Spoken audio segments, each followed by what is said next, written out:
Assalamualaikum warahmatullahi wabarakatuh. Perkenalkan, nama Bu Guru Bu Hasanah Hidayati. Kita akan belajar bersama mengenai sejarah peminatan di kelas 11.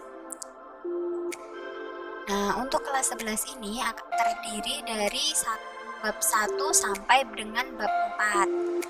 Kita akan belajar mengenai bab pertama terlebih dahulu, yaitu adalah kerajaan maritim di Indonesia pada masa Hindia. Dan juga nanti ada pengaruhnya terhadap Indonesia pada masa sekarang. Nah, untuk kerajaan maritim yang bercorak Hindia ini, pasti kalian sudah sering mendengar ya, apalagi ini sudah pernah dipelajari di SMP maupun sudah pernah dipelajari juga di kelas 10. Namun di sini kita akan nanti belajar lebih dalam mengenai kehidupan ekonomi, kehidupan politik, sosial, budaya pada kerajaan maritim yang bercorak Hindia ini. Nah, ada kerajaan Kutai, kerajaan Tarumanegara, kerajaan Sriwijaya, kerajaan Mataram kuno, kerajaan Kediri, kerajaan Singosari, kemudian kerajaan Majapahit. Nah, kita awali dengan kerajaan Kutai yang pertama, itu adalah ini apa keterkaitannya dengan kerajaan Kutai. Nah, di sini ternyata dengan penemuan Dyupa tadi, kita bisa melihat atau kita bisa tahu mengenai kerajaan Kutai. Untuk kerajaan Kutai ini merupakan kerajaan pertama Hindu-Buddha di Indonesia. Kemudian raja-raja yang terkemuka ada kerajaan Kudungga, Aswawarman, dan Bawarman. Aktivitas ekonominya itu sangat bergantung terhadap Sungai Mahakam. Yaitu ini contoh gambarnya Sungai Mahakam saat ini.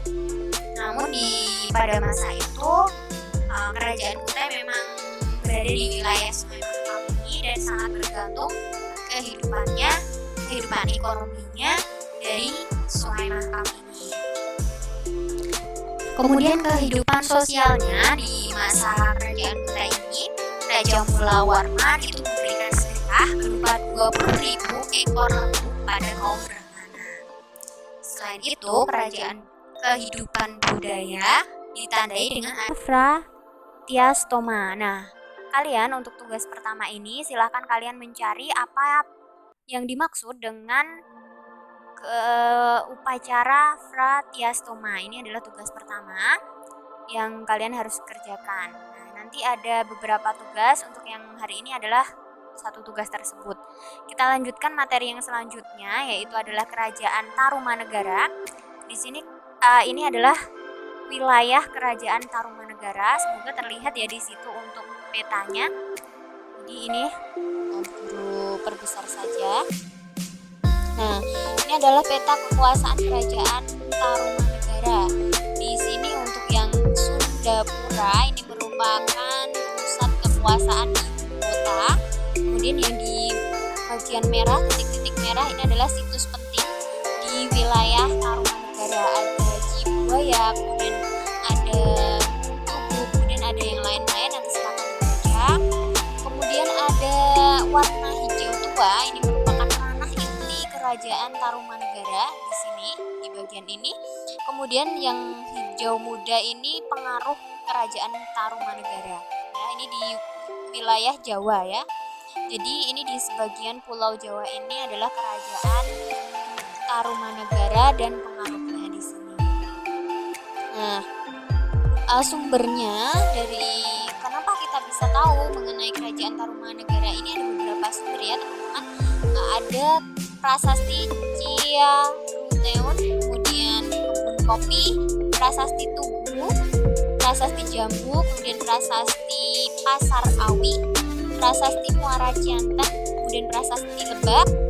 Kemudian selain dari beberapa prasasti yang ditemukan di beberapa wilayah ini ada juga selain itu adalah berita Cina. Nah, ini adalah beberapa sumber yang menghasilkan atau memberikan pengetahuan kepada kita, memberikan kita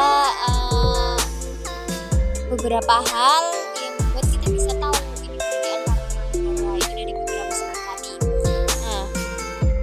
Nah, berita Cina ini ditulis oleh Tang Yan ya. Jadi ada beberapa saudagar luar ataupun orang-orang Cina yang datang ke Indonesia. Dan Fahien ini menuliskan di sebuah bukunya begitu. Jadi ini akhirnya menghasilkan pemberitahuan kepada kita bahwa ternyata di Jawa itu ada kerajaan Tarumanegara. Nah, berdasarkan prasasti Ciaruteun ini, Raja Purnawarman itu membawa Tarumanegara ke puncak kejayaannya. Jadi puncak kejayaan kerajaan Tarumanegara itu di bawah kepemimpinan Purnawarman, Raja Purnawarman ini ya.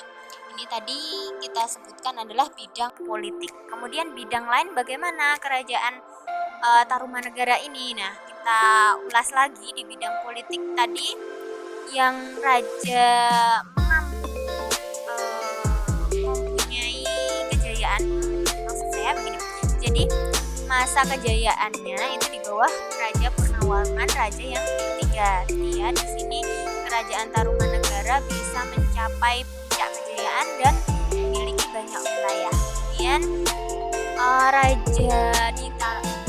kerajaan Tarumanegara ini didirikan, atau kerajaan Tarumanegara ini didirikan pada tahun 358 Masehi oleh Raja Diraja Guru Jaya Singawarman ya. Itu di bidang politik yang bisa kita ketahui. Kemudian di bidang sosial, kerajaan Tarumanegara ini menjalankan sedekah 1000 ekor sapi diserahkan kepada kaum Brahmana. Jadi pada masa itu ada tradisi raja itu memberikan sedekah kepada Brahmana dengan 1000 ekor sapi ya. Kemudian di bidang ekonomi itu ada pertanian, peternakan, perburuan binatang dan perdagangan. Kemudian komoditas yang diperdagangkan itu ada gula badak, kemudian perak dan kulit penyu. Itu di bidang ekonomi. Selanjutnya di bidang budaya itu dengan adanya agama Hindu dan Buddha itu akhirnya mempengaruhi kebudayaan di kerajaan Tarumanegara. Di sana akhirnya ada sistem dewa-dewi yang dipercaya oleh masyarakat di sana. Kemudian bahasa, sastra, mitologi serta upacara itu sangat dipengaruhi oleh agama Hindu dan Buddha yang telah masuk di Tarumanegara ini.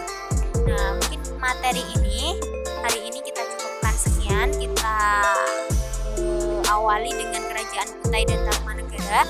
Teman-teman silahkan cari kembali informasi-informasi, boleh digali lagi di internet, banyak sekali, silahkan cari sebanyak mungkin. Dan untuk tugas pertama tadi sudah Bu Guru sampaikan mengenai upacara di kerajaan Kutai. Nanti silahkan dikerjakan, dikirimkan via email di hasanahhidayati@gmail.com ya.